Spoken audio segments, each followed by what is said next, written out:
Hi hello இன்றைக்கி நம்ம என்ன பார்க்க போகிறோன்னு பார்த்தீங்கன்னா என்னோடய சேனலில் கறி குழம்பு டேஸ்ட்லேயே முட்டை கிரேவி எப்படி செய்யுதுன்னு பார்த்துடலாமா. ஒரு பாத்திரத்தில் எண்ணெய் ஊற்றி கடுகு நல்லா பொரிஞ்சதுக்கப்புறமா கடல் பாசி கொஞ்சம் போட்டிருக்கேங்க.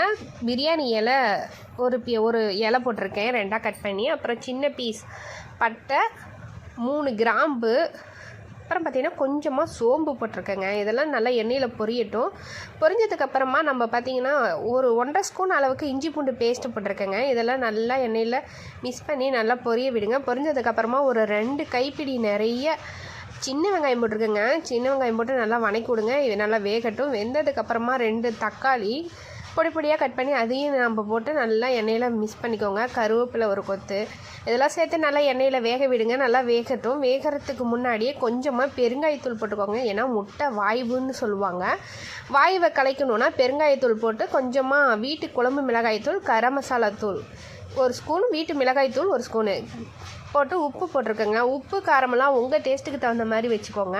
அதெல்லாம் நல்லா கொதி வரட்டும். அதுக்காட்டியும் ஒரு 10 தேங்காய் துருவி இருக்கேன். அப்புறம் பார்த்திங்கன்னா ஒரு 2 ஸ்பூன் அளவுக்கு கடலைங்க. இதை போட்டு நல்லா நைஸாக பேஸ்ட்டாக அரைச்சிக்கலாம்.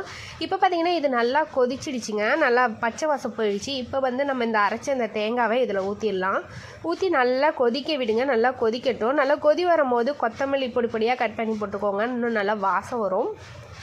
இப்போ பார்த்திங்கன்னா இது நல்லா கொதிச்சிடுச்சுங்க. நல்லா கொதித்து வந்ததுக்கப்புறமா நான் பார்த்திங்கன்னா ஒரு 4 முட்டை உடச்சி ஊற்றிருக்கேங்க. இப்படி அசாமல் ஊற்றுங்க. ஊற்றி அப்படியே கிரண்டியே விடாதீங்க. அப்படியே ஒரு தட்டு போட்டு மூடி வைங்க. ஒரு 5 நிமிஷம் அப்படியே மூடி வேக விடு பாருங்க. நம்ம ஊற்றின முட்டை அப்படியே இருக்கும், கலையவே கிடையாது.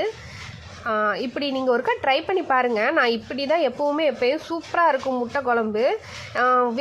வேக வச்சு போடுறதோட இப்படி நம்ம போட்டோம்னா இன்னும் செம டேஸ்ட்டாக இருக்கும். நீங்களும் ஒருக்கா ட்ரை பண்ணி பார்த்து எப்படி இருந்துச்சுன்னு எனக்கு கமெண்ட் பண்ணுங்கள். பிடிச்சிருந்தா ரோஸ் கார்டன் சேனலை சப்ஸ்கிரைப் பண்ணுங்கள், சப்போர்ட் பண்ணுங்கள், லைக் பண்ணுங்கள், ஷேர் பண்ணுங்கள், கமெண்ட் பண்ணுங்கள். என்னுடைய வீடியோ பிடிச்சிருந்தா ஒரு லைக் கொடுங்க. ஓகேங்க. இந்த மாதிரி நீங்களும் வச்சு முட்டை குழம்பு வச்சு சாப்பாட்டில் வச்சு சதன்னு சாப்பிட்டு பாருங்கள். சூப்பராக இருக்கும். நீங்களும் ட்ரை பண்ணி பார்த்து எப்படி இருந்துச்சுன்னு எனக்கு கமெண்ட் பண்ணுங்கள். ஓகே, பாய்.